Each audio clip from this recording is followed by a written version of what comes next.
Bienvenidos al quinto capítulo continuación de esta serie de análisis de artículos que figuran en el tomo 3, Formación de un Estado Moderno, de la colección Historia Integral Argentina. En esta oportunidad habrá dos. Uno cuyo autor es Enrique I. Groisman, sobre la Constitución de 1853, su ideología y su aplicación, y el otro de contexto. El análisis central entonces es el de Enrique Isaac Groisman. Exacto. Un destacado jurista y académico argentino, egresado del Colegio Nacional de Buenos Aires en 1952. Ajá. Groisman es muy reconocido por su profundo estudio de la institucionalidad argentina, el derecho en la transición democrática y, también el derecho administrativo y constitucional. Perfecto. Hoy nos vamos a adentrar entonces en esa Carta Magna de 1853.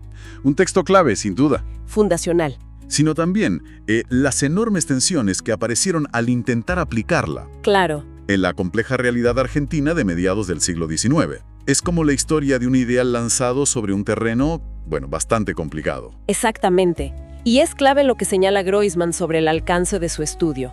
Él pone el foco en la Constitución sancionada en mayo de 1853, ¿sí?, con sus reformas hasta 1898. Bien. Dejando afuera las del 49 y 57, que son, otra historia.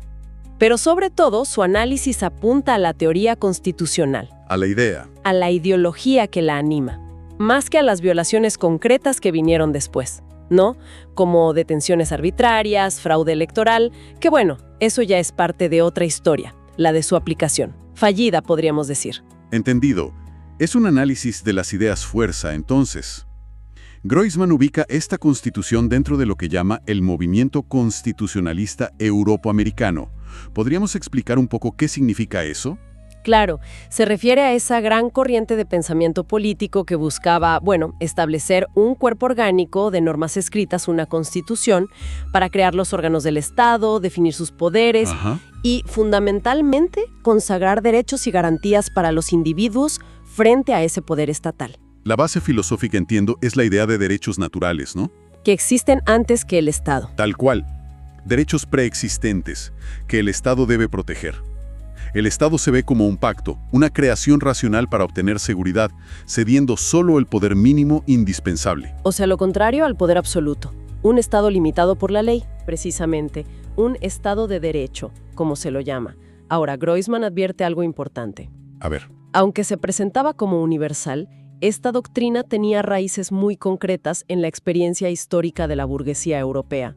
Pensemos en los fueros medievales, la Carta Magna inglesa. Claro. El liberalismo tomó esas experiencias y las elevó a principios supuestamente universales, pero que respondían a las necesidades de su época. Por eso, dice Groisman, hay que distinguir la idea de democracia política, que sigue vigente, de su concepción económica específica. ¿Qué es más de ese momento? Exacto, que es más bien contingente histórica. Interesante esa distinción. ¿Y cuál era el propósito central al traer este modelo a la Argentina de 1853? Digo, en ese contexto. El objetivo era muy ambicioso: transformar el orden existente. Argentina ya tenía una constitución de hecho, una estructura de poder, una estructura económica heredada del pasado colonial y rosista. Claro, no se partía de cero. Para nada. La Constitución del 53 no buscaba reflejar esa realidad, sino cambiarla, implantar un orden liberal burgués. José Luis Romero lo dijo de forma muy gráfica: una revolución burguesa en el mundo feudal. Y ahí es donde, chocan las visiones. El famoso debate en el Congreso Constituyente entre Facundo Zuviría y Juan María Gutiérrez lo muestra perfecto, ¿no? Totalmente.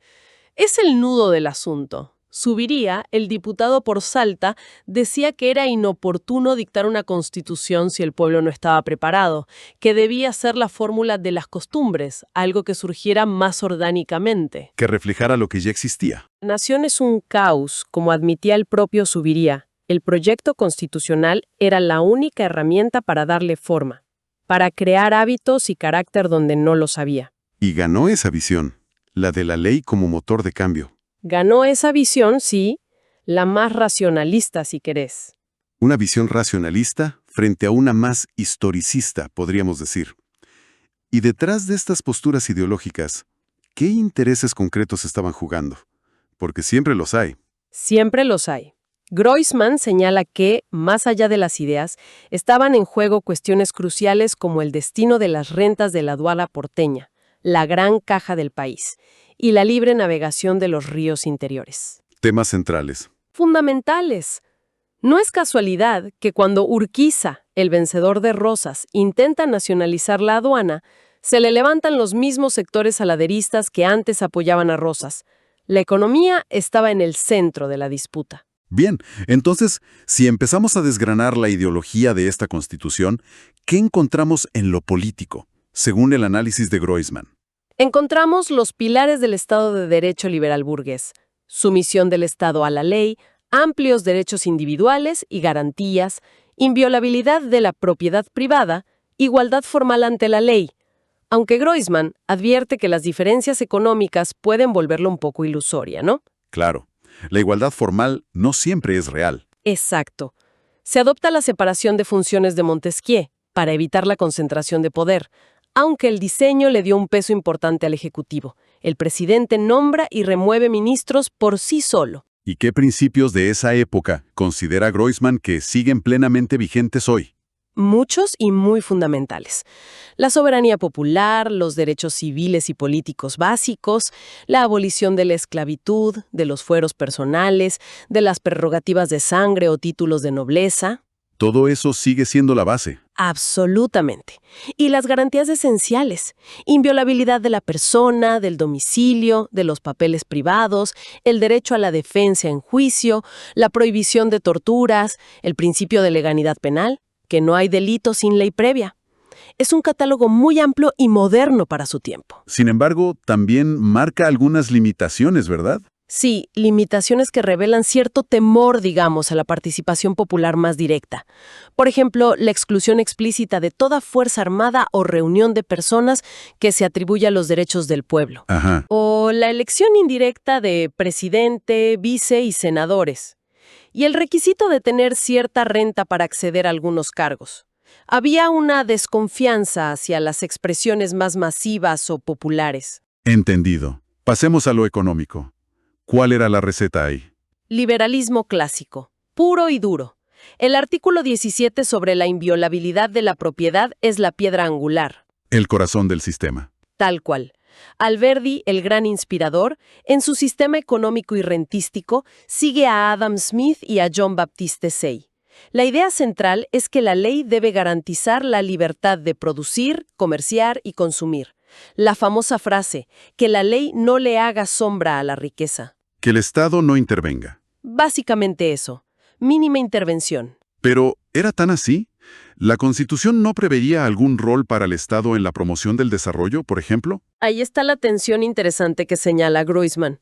Porque si bien la ideología era, digamos, abstencionista, la propia Constitución facultaba al Congreso a proveer a la prosperidad del país, al adelanto y bienestar de todas las provincias. Ah, mira. Promoviendo la industria, la inmigración, los ferrocarriles, la colonización, la introducción de capitales extranjeros. Había un programa de modernización explícito. O sea que no era solo no intervenir. ¡No! Además, permitía la expropiación por utilidad pública y establecía que los derechos se ejercen conforme a las leyes que reglamenten su ejercicio. No eran derechos absolutos. ¿Y cómo se resolvió esa tensión en la práctica? Porque la historia económica argentina parece mostrar una intervención estatal cada vez mayor. Exacto. La Corte Suprema fue clave en esto. Groisman muestra cómo, al principio, a comienzos del siglo XX, la Corte era muy estricta con el liberalismo. Declaró inconstitucional un impuesto al azúcar por intervencionista. Anuló un salario mínimo provincial. ¿Muy liberal? Sí, pero la crisis del 30 cambió todo. La Corte empezó a validar medidas antes impensables. Moratorias hipotecarias, aportes obligatorios a juntas reguladoras, control de alquileres, precios máximos. ¿Se adaptó?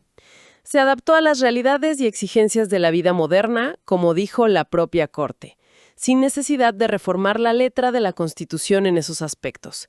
Una plasticidad interpretativa notable. Esto nos deja pensando, ¿no? La Constitución del 53 buscaba mínima intervención estatal, pero la historia muestra una creciente regulación. Hoy, con debates tan actuales sobre el rol del Estado y el mercado, ¿dónde nos ubicamos? Son, en el fondo, los mismos dilemas de 1853, pero adaptados al siglo XXI. Es una pregunta fundamental que sigue abierta. Pasando a otro aspecto clave, la religión. ¿Cómo resolvió la Constitución la relación entre la Iglesia y el Estado? Ahí también hubo un debate intenso. Según Groisman, el proyecto original de Alberdi proponía el catolicismo como religión oficial del Estado, Ajá. pero la Comisión Constituyente lo modificó, y la fórmula que quedó es la del artículo 2.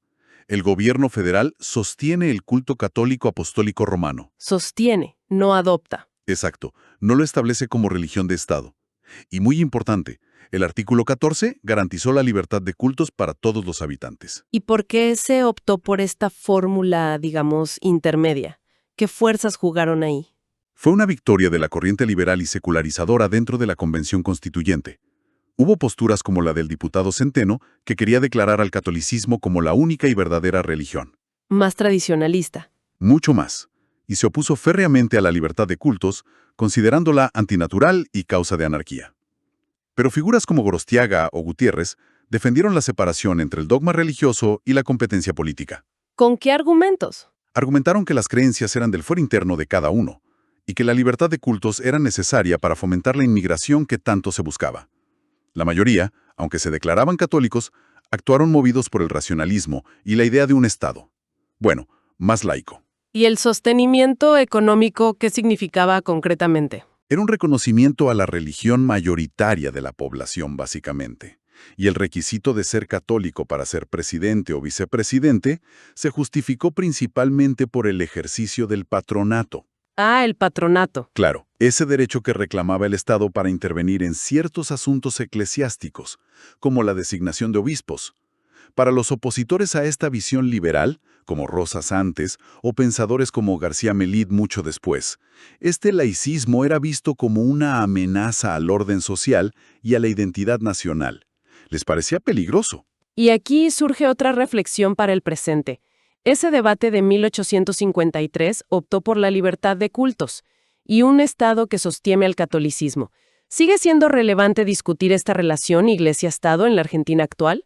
¿Se alcanzó plenamente esa secularización que buscaban los constituyentes del 53? Es un debate que cada tanto vuelve, ¿no? Muy ligado a esto estaba el proyecto de inmigración y educación. ¿Cuál era la conexión que veían ellos? La conexión era central para el proyecto de país de esa generación.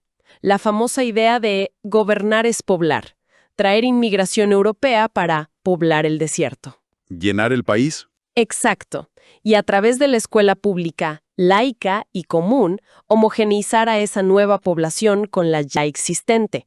Sarmiento fue el gran impulsor de la educación como herramienta indispensable. ¿Para qué? Para formar ciudadanos para la democracia y trabajadores para la nueva economía productiva que se imaginaban.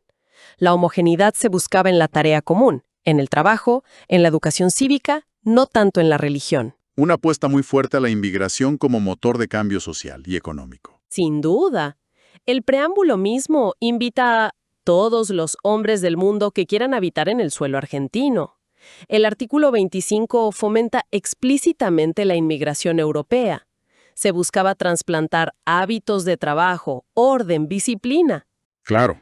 Groisman menciona la desafortunada frase de Alberdi, despreciando al roto, el gaucho, el cholo, pero aclara que, más allá de esas expresiones, la política inmigratoria fue, en los hechos, amplia y muy beneficiosa para el desarrollo del país. Pero esa bienvenida tuvo un lado oscuro, una reacción, ¿verdad? Pienso en la ley de residencia. Exactamente. Esa fue la reacción cuando los inmigrantes no solo trajeron sus brazos para trabajar, sino también ideas políticas y sociales que resultaron incómodas para la élite dirigente. Ideas como el anarquismo, el socialismo. El sindicalismo, claro. Entonces, en 1902, se sanciona la Ley 4144, la famosa Ley de Residencia. ¿Qué permitía esa ley? Permitía al Poder Ejecutivo detener y expulsar extranjeros sin juicio previo si consideraba que su conducta comprometía la seguridad nacional o perturbaba el orden público. Una herramienta terrible. Una contradicción flagrante con el espíritu liberal y garantista de la Constitución que ellos mismos defendían. Totalmente. Una contradicción enorme. ¿Y cómo se justificó semejante medida en su momento? Con argumentos bastante endebles, la verdad. Se dijo que era un atributo de la soberanía del Estado, ignorando el control judicial, o que era una simple medida administrativa y no una pena. Formalismos. Sí, pero su carácter represivo era evidente, sobre todo porque la mayoría de los obreros organizados en esa época eran extranjeros. Fue una herramienta política de control social, claramente. Esto nos lleva a otras preguntas para hoy. Se buscó poblar con inmigrantes, pero la respuesta a sus ideas fue la ley de residencia.